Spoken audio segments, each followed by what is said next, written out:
আসসালামু আলাইকুম everyone, this is Naorid Hasnin from Naorid Hasnin blogs. কেমন আছেন আপনারা সবাই? আশা করছি সবাই ভালো আছেন এবং সুস্থ আছেন।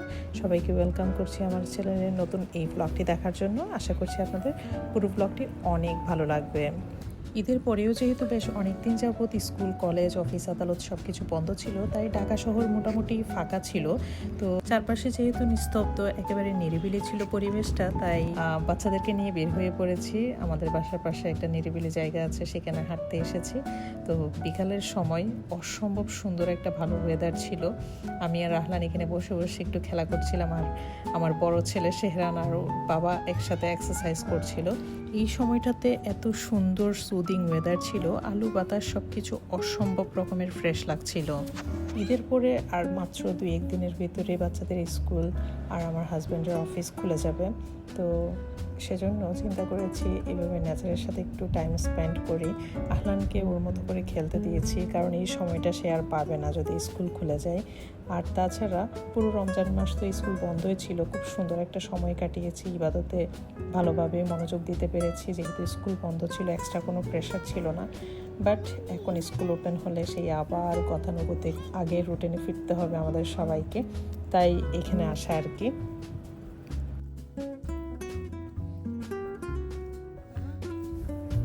আচ্ছা, একটু অফ টপিকে কথা বলি। আমার ভিউয়ার্সদের কাছ থেকে একটু সাজেশন দরকার ছিল একটা বিষয়ে।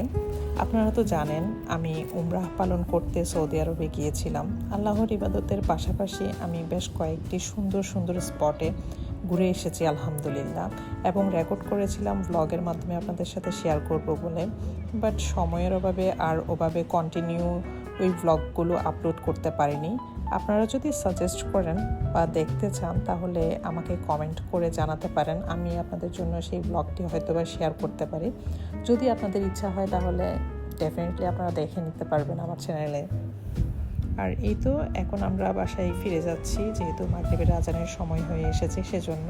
আর এই টাইমটাতে বাসার বাইরে এভাবে নিরিবিলি জায়গায় থাকা সেফ মনে করি না বাচ্চাদেরকে নিয়ে, সেজন্য একটু আর্লি বাসায় চলে এসেছি। আর এই ভিডিও ক্লিপসগুলো বেশ কয়েকদিন পরের।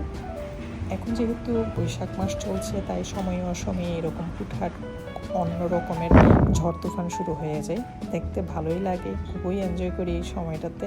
অন্য রকমের ছোটোবেলার কিছু সুন্দর সুন্দর স্মৃতি মনে পড়ে যায়। ছোটোবেলায় বৈশাখ মাসের এরকম ঝড় তুফানের তাণ্ডব দেখলে গায়ে কাঁথা মুড়িয়ে একটু শান্তি মতো ঘুমাতে মন চাইতো। কিন্তু এখন যা করি সেটা হচ্ছে ওয়েদারটাকে এনজয় করি, ভালো মন্দ কিছু একটা রান্না করে ফ্যামিলিকে নিয়ে সেটা খেতে ভালোবাসি। তো যাই হোক, বাইরে তো এরকম ঝড় তুফান চলতেই থাকবে। ইন দ্য মিন টাইম আমি কিচেনে এসে বাচ্চাদের জন্য একটু চকলেট কেক বানাচ্ছি। অ্যাকচুয়ালি এই চকলেট কেকের রিকোয়েস্ট আমাকে ঈদের সময় অনেকেই করেছিলেন, সেজন্য আপনাদের রিকোয়েস্টেই আমি আসলে এটা রেসিপিটা শেয়ার করছি আপনাদের সাথে। নসিলা চকলেট কেক, আপনাদের হয়তো মনে আছে আমি ঈদের সময় মানে ঈদের দিন আমার খাবারের টেবিলে এটা ছিল, আর অনেকেই আমাকে রিকোয়েস্ট করেছেন, সেজন্য আজকে সবার সুবিধার্থে পুরো রেসিপিটা শেয়ার করছি। তো সবার আগে আমি 1 কাপ গরম দুধের সাথে 1 চা চামচ ভিনেগার দিয়ে রেস্টে রেখে দিয়েছি বাটার মিল্ক রেডি করার জন্য। এটা আমার পরে ইউজ হবে কেক রেডি করার সময়, সেজন্য।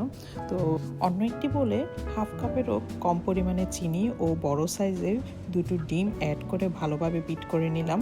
চিনি ও ডিমের এই মিশ্রণে এখন দিয়ে দিচ্ছি ঘি ও তেল, দুটো মিলে 1/2 কাপ মতো হবে। আপনারা চাইলে পুরোটা 1/2 কাপ বাটার অ্যাড করলেই চলবে। আমার কাছে বাটার ছিল না, তাই আমি ঘি এবং তেলের সংমিশ্রণে করছি। আর সেই সাথে খুব অল্প পরিমাণে দিয়ে দিয়েছি ভ্যানিলা এসেন্স। এখন এই মিশ্রণটিতে আমি অ্যাড করে দিচ্ছি বাটার মিল্ক। এই বাটার মিল্কটা কত ইজিলি বাসায় তৈরি করে ফেললাম দেখলেন তো। আমি এইভাবে কেকের রেসিপিতে সবসময় বাটার মিল্ক ইউজ করি, এতে করে কেক অনেক বেশি স্পঞ্জি হয়, খেতেও সেরকম ভালোই লাগে। তো যাই হোক, এখন আমি একটা স্ট্রেনার নিয়েছি। এরকম কেক বানানোর সময় এই ধরনের স্ট্রেনার খুব ভালো কাজ দেয়। যখনই আমি ময়দা বা শুকনো উপকরণ চেলে নিতে যাই তখন চতুর্দিকে ছড়িয়ে পড়ে তেমন একটা এলোমেলো হয় না, এতে করে কাজ করতে অনেক বেশি ইজি হয়। আর এই তো লিকুইড মিশ্রণটির সাথে আমি একে একে সবগুলো শুকনো উপকরণ মিক্স করে দিয়েছি। এখানে আমি 3 থেকে 4 চামচ মতো কোকো পাউডারের সাথে টোটাল 1 কাপ ময়দা দিয়েছি, সাথে 1 চা চামচ বেকিং পাউডার দিয়েছি, আর তেমন কিছুই দিইনি। আর মিষ্টিটাকে একটু ব্যালেন্স করার জন্য আমি 1 চিমটি পরিমাণ লবণও অ্যাড করেছিলাম। আর আমার কাছে কোকো পাউডার দিলেও মনে হয় যেন কালারটা ভালো আসছে না চকলেট কেকের, সেজন্য আমি সবসময় অল্প একটু পরিমাণে কফি অ্যাড করে দিই। এতে করে আমার মনে হয় চকলেট কেকের কালারটা খুব সুন্দর আসে। সো যাই হোক, কফি পাউডার অ্যাড করার পর আমি ওভার মিক্স করব না। যে প্যানে আমি কেকটাকে বেক করব সেই প্যানটা রেডি করে নিচ্ছি, একটা বেকিং পেপার দিয়েছি, আর সেই সাথে অল্প একটু পরিমাণে তেল গ্রিস করে দিয়েছি। এখন প্রিহিট 180 ডিগ্রি সেলসিয়াসে প্রিহিটেড ওভেনে আমি কেক প্যানটা দিয়ে দিচ্ছি। আমি অ্যাকচুয়ালি কেক প্যান না, একটা সার্ভিং ডিশেই আমি কেকটা বেক করছি। আপনারা চাইলে আলাদাভাবে এরকম স্কোয়ার শেপের প্যানে বেক করে দেন হচ্ছে সার্ভিং ডিশে সার্ভ করতে পারেন সবার শেষে গিয়ে। সো যাই হোক, এখন আমি কেকটা বেক করব 25 মিনিটের জন্য। আমি অবশ্য 30 মিনিটের জন্য টাইমারটা সেট করেছিলাম, বাট আমার কেকটা উইদিন 25 মিনিটস বেক হয়ে এসেছিল, তাই আমি বের করে ফেলেছিলাম 25 মিনিটের মধ্যেই। সো এই তো গরম গরম কেক আমি বের করে নিয়েছি, আর ঠিক এরকম একটা চপস্টিকের সাহায্যে এখন আমি অনেক ঘন করে কেকের উপর পোক করে নিব। এতে করে আমার পরবর্তী স্টেপসটা ইজি হয়ে যাবে। এদিকে 1 কাপ লিকুইড দুধের সাথে 2 টেবিল স্পুন মতো ভর্তি করে পাউডার মিল্ক এবং একটুখানি চিনি দিয়ে দিয়েছি। এর পরিবর্তে বেস্ট অপশন হচ্ছে কনডেন্সড মিল্ক, এটা দিলে স্বাদে আরও বেশি রিচ হবে কেকটা। সো যাই হোক, এখন আমি এই মিশ্রণটা ভালোভাবে মিক্স করে নিয়ে, যেহেতু এটা একটা নিউটেলা কেক বা নসিলা কেক, তাই আমি নসিলার ফ্লেভারটা আনার জন্য 1 চা চামচ মতো নসিলা অ্যাড করে দিয়েছি। এখন এই মিশ্রণটা আমি এই যে পোক করা কেকের উপর পুরোপুরি দিয়ে দিব এবং একটু ওয়েট করব দুধটা যেন সোক করে নেয়, তাই অল্প অল্প পরিমাণে আস্তে আস্তে দিতে হবে। সো যাই হোক, কেকটা আমি এখন রেস্টে রেখে দিব 2-3 ঘন্টার জন্য। ওভারনাইট রাখতে পারলে আরও ভালো, যেহেতু আমি বাচ্চাদের বিকালের নাস্তায় আমি কেকটা সার্ভ করব, সেজন্য আমি 2-3 ঘন্টা মতোই রেখেছি।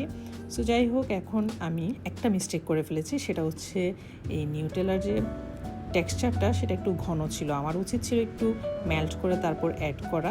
আপনারা যখনই অ্যাড করবেন অবশ্যই একটু মেল্ট করে নেবেন অথবা রুম টেম্পারেচারে নিয়ে নেবেন। আমারটা ফ্রিজে ছিল, বাচ্চাদের কাছ থেকে একটু লুকিয়ে রাখার জন্য মাঝে মাঝে ফ্রিজে রাখতে হয়।